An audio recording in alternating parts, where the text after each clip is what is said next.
we didn't tell them about it. And then as I say, toward the end, you know how you put the 6-year-olds in your glider and you take a picture and everybody has warm fuzzy feelings. And so, you know, what the hell? So we put a 6'4", you know, Ohio State trooper in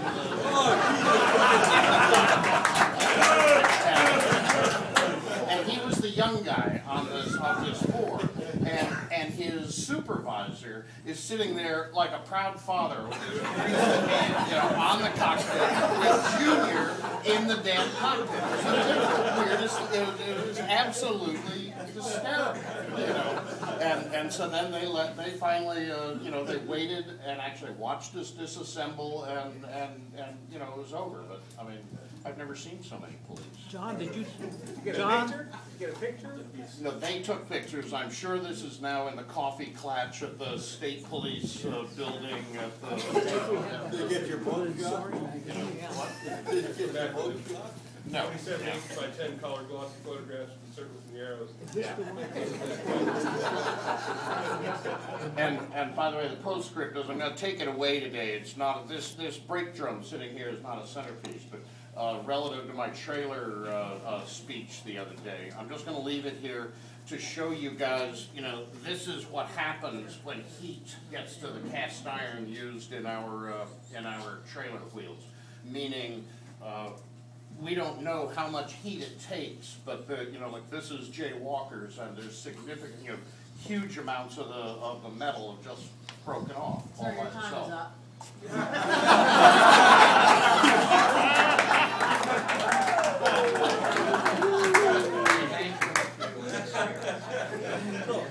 Now we have the award-winning Landau, Bob Fiedler. Foxtrot 1, you have to stand up and tell your story because it's on the Channel 7 newscast, and we have it. You can bring it up on the internet. But I mean, obviously, I didn't see the interview. I saw a caption in the news about it. But basically, what happened is I landed west of Springfield in a soybean field, and within 10 minutes, there was 3 fire trucks and 4 state police cars, and they all came running out there. The first one they got there, I obviously told them everything was okay. And then it started. For a period of about 2 hours, I got interviewed by, I don't know, 2 news teams, a couple of news reporters, 4 state police, filled out all the paperwork. I had to show them all my documentation. They created more damage by driving trucks into the field to the crops. I did no damage whatsoever, and it was a crash, and I was the victim. So.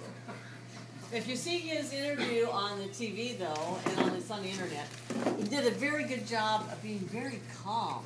I mean, not acting crazy like some people might act.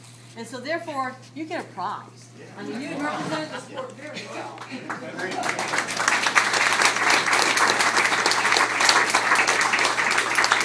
have one question. Did you tell him about the Cleardale brand?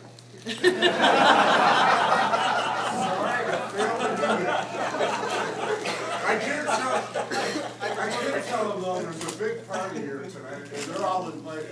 I just don't understand how you can have a crash landing where the pilot says it was smooth as salt. I don't know where the salt came from.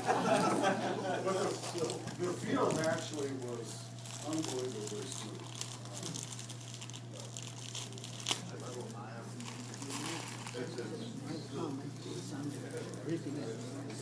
I told him with the soybeans.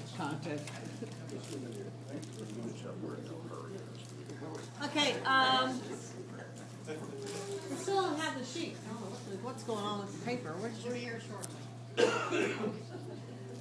I decided since all the pilots had a rough day yesterday, they all need candy today. So what we have here is for our pilots is a Snickers. You see a Snickers commercial where you're really drowning your day, you're doing poorly, you need a Snickers.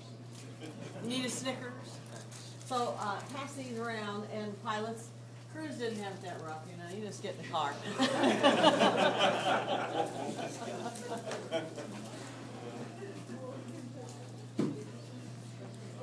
We have, you can pass these around.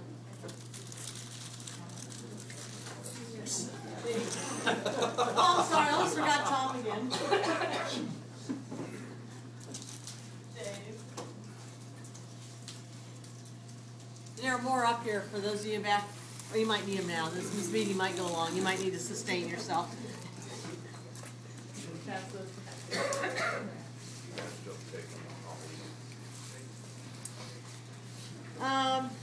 Let's see, who wants, safety talk, Uniform Hotel.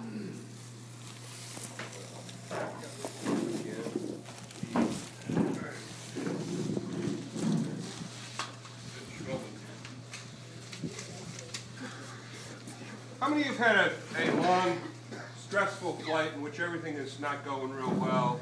It's slow, it's hard, we're struggling like mad.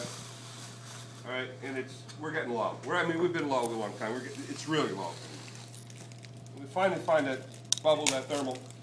We make a turn and we say, I got it, man. Jeez, I got it. I can relax. And there goes the thermal. It's gone.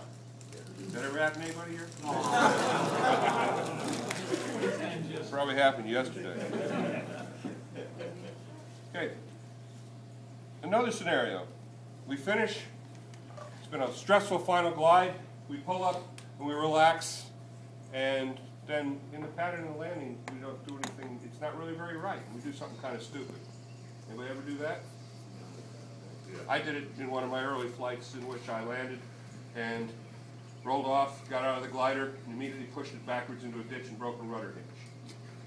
What do these things have? I'll throw one more in. Another one. Young pilot finishes his first diamond goal.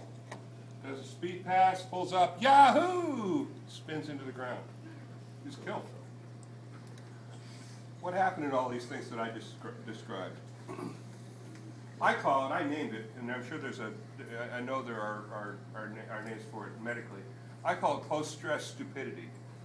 And the reason I describe it that way is that, let me tell you what the scenario is. You've been stressed. Your adrenaline's up, your heart's pumping, you're using energy at a significant rate, and then the stress goes away, or at least we perceive it goes away, and we relax. And what happens then? Our body goes into recovery mode. And at that point, the first thing it does is it shuts down your brain to let you physiologically recover. And of course, what do we need? We need our brain